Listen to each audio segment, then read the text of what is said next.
नमस्कार, स्वागत है आपका इवन टीवी की इस खास पेशकश ये देश है वीर जवानों का में।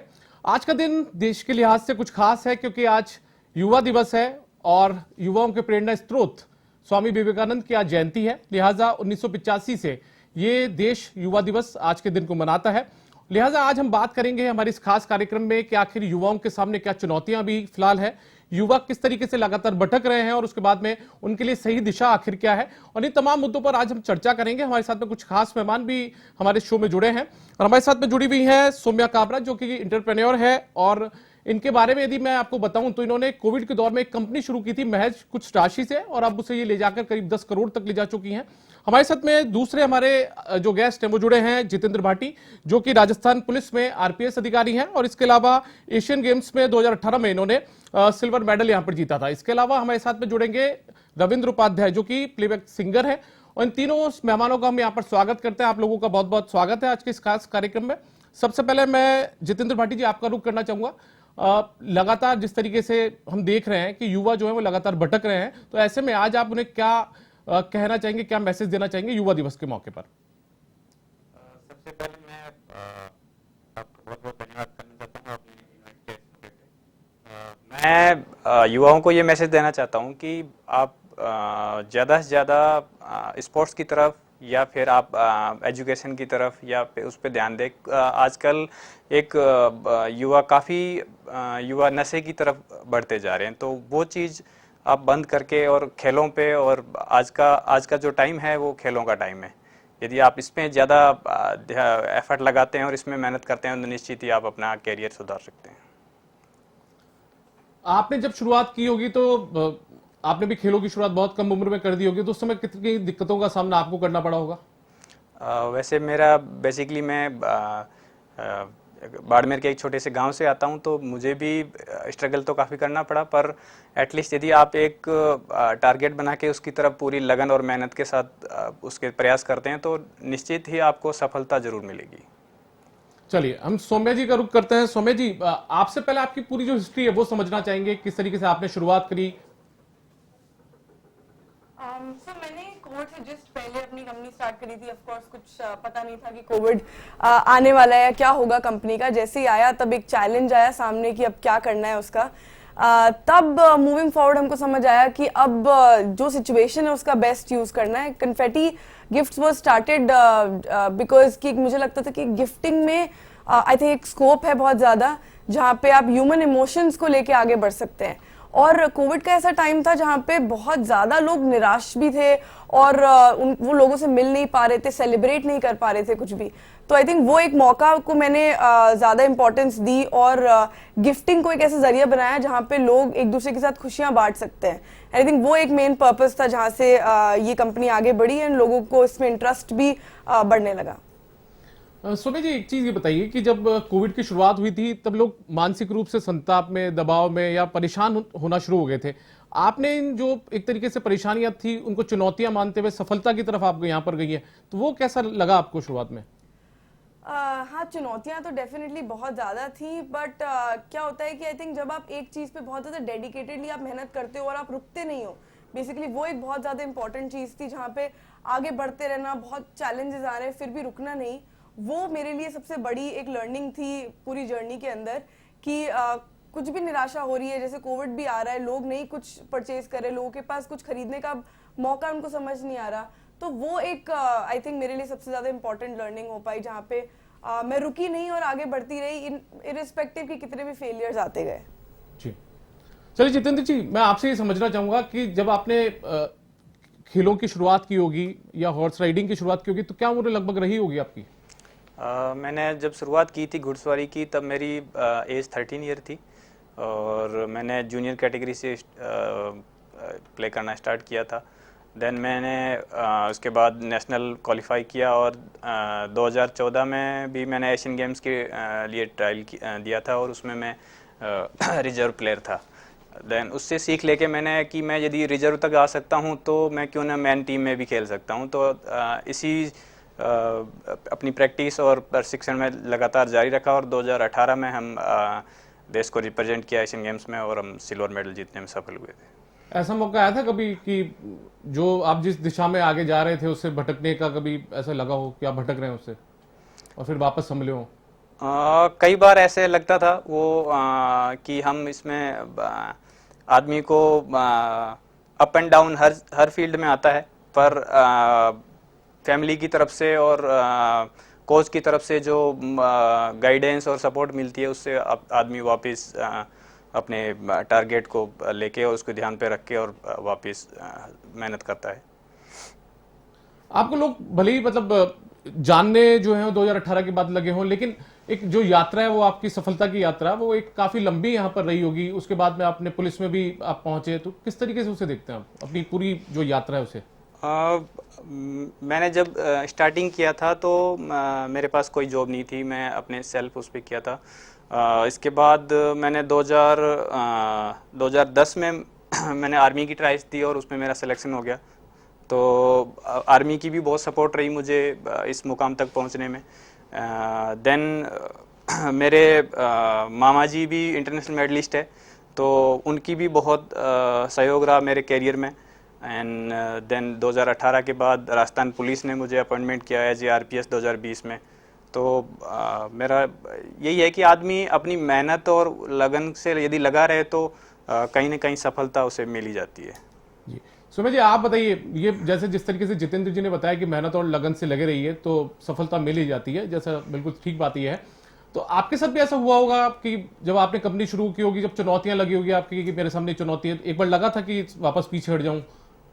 एक बार नहीं, बहुत बार लगा था कि पीछे हट जाती हूँ, नहीं हो पाएगा, बहुत काम है, लोग नहीं ले रहे, बहुत सारी अलग अलग चीज़ें आती जा रही थी, डिलीवरीज बंद हो गई थी और मेरा पूरा काम ऑनलाइन है, तो सोशल मीडिया पे बहुत डिपेंडेंसी थी, कोई भी कंपनी डिलीवर नहीं कर पा रही थी बिकॉज कोविड के टाइम पे सिर्फ एसेंशियल गुड्स की डिलीवरी अलाउड थी।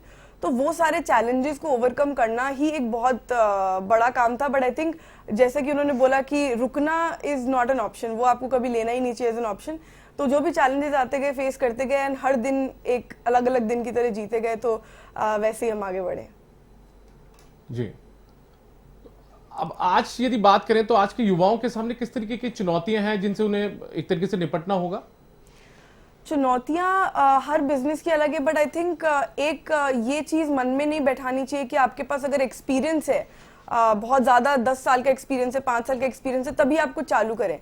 आई थिंक एक बड़ा स्टेप लेके आप पहले भी चालू कर सकते हैं। इन्वेस्टमेंट चाहे आप थोड़ा कम करें, कई लोगों को ऐसा लगता है कि बहुत बड़े इन्वेस्टमेंट से ये बिजनेस हो सकता है, बट छोटे इन्वेस्टमेंट से भी बिजनेस आप स्टार्ट कर सकते हैं। अगर आपके पास ज्यादा फाइनेंशियल सपोर्ट नहीं है तो भी आप कर सकते हैं। आई थिंक ये एक बहुत बड़ा आपको कॉन्फिडेंस देता है कि हाँ ठीक है, मैं भी कर सकती हूँ या मैं भी कर सकता हूँ। And even for women entrepreneurs मुझे लगता है कि थोड़ा बूस्ट ज़्यादा चाहिए होता है अपनी फैमिली से भी। एंड फॉर्चुनेटली इनफ मेरी फैमिली ने काफ़ी सपोर्ट करा मेरे बिजनेस करने के ऊपर। सो आई वुड से कि हर फैमिली को अपने बच्चों को सपोर्ट करना चाहिए, मोटिवेट करना चाहिए कि वो बिजनेस करें और कुछ भी हो। I think even with the smallest छोटा अमाउंट के अंदर भी आगे बढ़े आप। सुमेश जी, अब आपने शुरुआती जो पढ़ाई थी वो यहाँ जयपुर में की होगी या राजस्थान में की होगी, उसके बाद आप विदेश चली गई थी पढ़ाई के लिए? बिल्कुल। अमूमन ये देखा ये गया है कि जो हमारा जो देश का युवा है वो यहाँ पर पढ़ाई करता है और उसके बाद में वो अपना कैरियर बनाने के लिए विदेश चला जाता है, लेकिन आपके मामले में बिल्कुल उल्टा, यहाँ पर एक नई नजीर जो है वो यहाँ पर पेश होती हुई नजर आई है कि आपने विदेश से पढ़ाई करके आप अपने वतन वापस लौटी हैं, देश में लौटी हैं। सो मेरा कभी भी प्लान नहीं था कि मैं बाहर रहूंगी। मैंने जो पढ़ाई करने गई थी वो भी बिजनेस के ऊपर ही पढ़ाई करने गई थी। वो कोर्स था बिजनेस आप कैसे सीख सकते हैं, नया बिजनेस कैसे चालू कर सकते हैं और इनोवेट कैसे करें एक बिजनेस के अंदर, पुराने जो तरीके हैं बिजनेसेस को वो नए तरीके से कैसे करा जाता है, ये सीखने मेजरली मैं बाहर गई थी। और फुल प्लान था मेरा कि मैं वापस आऊंगी और खुद का बिजनेस स्टार्ट करूंगी या थोड़ा बहुत शायद एक्सपीरियंस ले लूँ अपने पापा की कंपनी में जाके। बट फिर मुझे रियलाइज हुआ नहीं, आई थिंक एक्सपीरियंस तो आपको खुद को करके ही आता है। देख के तो एक बहुत लिमिटेड एक्सपीरियंस आएगा, बट जब तक आप खुद कहीं जाके सफर नहीं करोगे तब तक कुछ आपको समझ नहीं आएगा। तो मेरा वो हमेशा से प्लान था, वो कभी लास्ट मिनट पे नहीं चेंज हुआ। चलिए जितेंद्र जी, मैं आपसे ये समझना चाहूंगा कि हमारे जो देश का युवा है, जैसे राजस्थान का युवा हो, हम लगातार ऐसा देखते हैं कि युवा जो है वो अपनी जो उनकी जो यात्रा है उससे वो भटक जाते हैं, जो लक्ष्य लेकर वो चलते हैं उससे वो कई बार भटक जाते हैं और उसके चलते वो गलत एक तरीके से क्षेत्र में पहुंच जाते हैं। तो वो युवा, उनके सामने यदि कोई गलत चीज सामने आ रही है तो उससे किस तरीके से वो बच सकते हैं? सबसे पहले तो मैं सबसे यही कहना चाहूँगा कि आजकल जो नई पीढ़ी के युवा हैं वो सोशल मीडिया और मोबाइल में और इनमें बहुत समय लगाते हैं। तो मैं उनसे यही कहूँगा कि आप जिस भी फील्ड में हैं तो आप एक तो नशे से दूर रहिए और फील्ड पे मेहनत करिए। आप जिस भी फील्ड में हैं, यदि आप मैं स्पोर्ट्स फील्ड से हूं तो मैं स्पोर्ट्स पे ही बात करना चाहूँगा कि यदि आप किसी भी स्पोर्ट्स में हैं तो आप रेगुलर अपना जो रूटीन है वो मॉर्निंग इवनिंग का जो प्रैक्टिस का है वो कभी भी रूटीन नहीं तोड़ना चाहिए। आपको मॉर्निंग में भी आपको प्रैक्टिस पे इतने घंटे करनी है और इवनिंग में इतने करनी है। तो सेम कोई यदि कोई अपने किसी प्रतियोगी परीक्षा की तैयारी कर रहा है यूथ, तो उसे भी पढ़ाई का जो रूटीन है वो डेली उसके फॉलो करना चाहिए कि मुझे इतने घंटे पढ़ना है तो पढ़ना है। तो मेरे हिसाब से यदि वो अपने दिनचर्या अच्छे से प्लान करेगा तो वो और ज़्यादा सक्सेस हासिल कर सकते हैं। तो बिल्कुल जिस तरीके से जितेंद्र जी ने बताया कि दिनचर्या को अच्छी तरीके से प्लानिंग यहां पर करना पड़ेगा, उसी के बाद में आप अपने क्षेत्र में सफल हो सकते हैं। ब्रेक के बाद एक बार फिर से आपका स्वागत है हमारी इस खास कार्यक्रम में और एक बार फिर से इस चर्चा को आगे बढ़ाते हैं। हम चलते हैं सौम्या काबरा जी के पास में। सौम्या जी, आप भी लगातार जब आपने अपनी एक तरीके से कंपनी शुरू की तो उसके बाद में भी आपने देखा होगा कि लगातार चुनौतियां आपके सामने भी रही होगी, लेकिन जैसा मैंने अभी जितेंद्र जी से पूछा कि युवाओं के सामने कुछ चुनौतियां आती है, चाहे वो पढ़ाई में हो, प्रतियोगी परीक्षाओं में हो या वो किसी दूसरे वो बिजनेस के क्षेत्र में हो, तो वो अमूमन जो अपनी राह होती है उससे भटक जाते हैं, रास्ते से भटक जाते हैं। तो उससे किस तरीके से बचा जा सकता है कि वो भटकाव ना आए और आप अपने ट्रैक पर लगातार चलते रहें? ये सारी प्रॉब्लम्स मेरे साथ में काफ़ी बार आई और जिस तरीके से मैंने उसको रिकवर करा वो ये था कि मैं काफ़ी सक्सेसफुल लोगों की स्टोरीज सुनने लग गई। हर जने की लाइफ में कुछ ना कुछ प्रॉब्लम्स आती है और उनसे मोटिवेट होने लग गई। अच्छी चीज़ें पढ़ना, सुनना और लोगों की एक्चुअल लाइफ स्टोरीज सुनने के बाद में मुझे बहुत मोटिवेशन मिला और एक आगे बढ़ने की एक इच्छा उसमें से ज़्यादा मेरे को आने लग गई कि हर मॉर्निंग और इवनिंग का मेरा रूटीन होता था कि सुबह उठते ही मैं एक पॉजिटिव नोट पे उठती थी, कुछ अच्छा टेड टॉक या फिर कोई एक अच्छी मोटिवेशनल बुक से अपना दिन शुरुआत करती थी कि दिन की एकदम एनर्जी के साथ में बिगिनिंग होती थी। तो वो मेरे लिए काफ़ी बेनिफिट करा और अदरवाइज चीज़ें शेयर करना अपने फ्रेंड्स एंड फैमिली से वो भी बहुत ज़रूरी था उस मोमेंट पे। ये कुछ बेसिक चीज़ें थी जो मैंने करी अपने चैलेंजेस को ओवरकम करने के लिए और एक हार्ड टाइम्स में पुश लाने के लिए और हर दिन मोटिवेटेड रहने के लिए। तो आप जो हमारे देश के युवा हैं, राजस्थान के युवा हैं, उन तमाम लोगों से ये अपील करेंगे यहाँ पर कि जब वो तनाव में हो या कोई दूसरी तरीके की दिक्कतें उनके सामने, तो ये तमाम जो विकल्प हैं वो अपनाए, उन्हें जाने चाहिए। बिल्कुल बिल्कुल, आई थिंक आपको मॉर्निंग रूटीन में एक ये चीज़ लेके आनी चाहिए कि आपको जो चीज़ मोटिवेट करती है या आपका कोई एक मेंटर है, आप किसी को लुक फॉरवर्ड करते हैं, उनकी लाइफ स्टोरी सुनिए, उन्होंने क्या क्या देखा है, क्या सीखा है उनसे, वो बहुत ज़्यादा हेल्प करता है। चलिए बिल्कुल, हम जितेंद्र जी का रुख कर लेते हैं। जितेंद्र जी, आपने अपनी शुरुआत में बताया कि बाड़मेर के एक छोटे से गांव से आप निकले, बहुत कम उम्र में आपने घुड़सवारी का जो शौक था वो अपना मतलब शौक को खेल में तब्दील किया और उसके बाद में आपने इस पूरे फील्ड में आप आए। उसके बाद में आरपीएस तक आप पहुंचे, राजस्थान पुलिस में आप अधिकारी बने, आपने सिल्वर मेडल भी यहाँ पर जीता। तो यदि आप अपने हिसाब से देखते हैं तो युवाओं को सफलता के लिए क्या टिप्स यहाँ पर देना चाहेंगे? मैं तो सबसे यही कहना चाहूँगा कि आप एक टारगेट चुनिए कि मुझे लाइफ में क्या करना है। ये मुझे स्पोर्ट्समैन बनना है या मुझे किसी अच्छी परीक्षा करके मुझे आईपीएस बनना है या आईएएस बनना है मुझे। तो आप फिर उस अपने जो प्लान किया है उसके हिसाब से अपना रूटीन बनाइए और ज़्यादा से ज़्यादा आप जो सफल लोग हैं उनका जीवन उनका जीवनी कैसी है, उन्होंने क्या किया, स्ट्रगल कैसे कैसे किया। तो ये आपको किसी एक सक्सेस आदमी को अपना रोल मॉडल बनाइए, उसके अपना भी जीवन उस तरह डालने की कोशिश कीजिए और अपना टारगेट खुद तय करके और रूटीन अपना डेली का रूटीन बना के और उस पर मेहनत की जाए। तो मैं तो सबको यही मैसेज दूंगा कि आप अपना दिनचर्या है उसको सही तरह से प्रोग्राम करें। मैं आपसे समझना चाहता हूं कि जब आप खुद विदेश में पढ़ाई करने के लिए गई थी तो ऐसा मौका आता होगा जब युवा अपने रास्ते से भटक जाता होगा, तो कितनी दिक्कतें उस समय होती है एक युवा के लिए? हाँ, वहाँ पे भी आई थिंक हर जना सेम तरीके से फंक्शन नहीं कर सकता, वो बहुत अंडरस्टूड चीज़ है। कुछ लोग ज़्यादा एकदम अपने रूटीन पे फिक्स रहते हैं, एकेडमिक्स पे बहुत फोकस करते हैं, एक दूसरे से सीखने की ज़्यादा उनकी कोशिश रहती है, और कुछ लोग होते हैं जो शायद मौज मस्ती में ज़्यादा इंटरेस्टेड रहते हैं। मैं ये नहीं कहूँगी कि क्या चीज़ गलत है और क्या चीज़ सही, बट आपको अपने गोल्स आगे के, अपने फ्यूचर के खुद को डिसाइड करने हैं, और हर दिन उस गोल की तरफ आपको आगे लेके जाएगा। आप हो सकता है थोड़ा लेट हो सकता है कुछ थोड़े जल्दी हो, बट आपको जितनी जल्दी आप चालू करेंगे उतनी ही जल्दी आप वहाँ पहुँचेंगे। सो मेरे हिसाब से आपकी अर्ली स्टेजेस आपकी जो है लाइफ की, जहाँ आप पढ़ाई कर रहे हैं, तभी आपको सोच लेना चाहिए कि आप आगे क्या करना चाहते हैं, और एक धीरे धीरे एक स्टेप लेने की कोशिश करनी चालू कर देनी चाहिए। बिकॉज आई थिंक बहुत लंबा रास्ता होता है सक्सेस का, तो इट्स बेटर कि आप जितना जल्दी से जल्दी चालू करें और थोड़ा थोड़ा धीरे धीरे आगे बढ़िए। मैं जितेंद्र जी आपसे भी समझना चाहूंगा, सफलता के क्या नियम आप मानते हैं? अपना जो सफलता का मेन तो हार्ड वर्किंग। आप जिस भी फील्ड में हैं, अपना लगन से, मेहनत से आप उस वर्क को, रूटीन वर्क को आप मेहनत से करते रहिए। कई लोग सोचते हैं कि मतलब सफलता बहुत जल्दी मिल जाती है, नहीं, वो आपको पेशेंस रखना पड़ेगा। आप एक बार विफल हो सकते हैं, सेकंड टाइम हो सकते हैं, पर फाइनली आप सक्सेस होंगे। पर आप अपना वो कभी भी मेहनत करना मत छोड़ो, अपनी लगन के साथ आप लगे रहो तो जरूर आप सफल जरूर होंगे।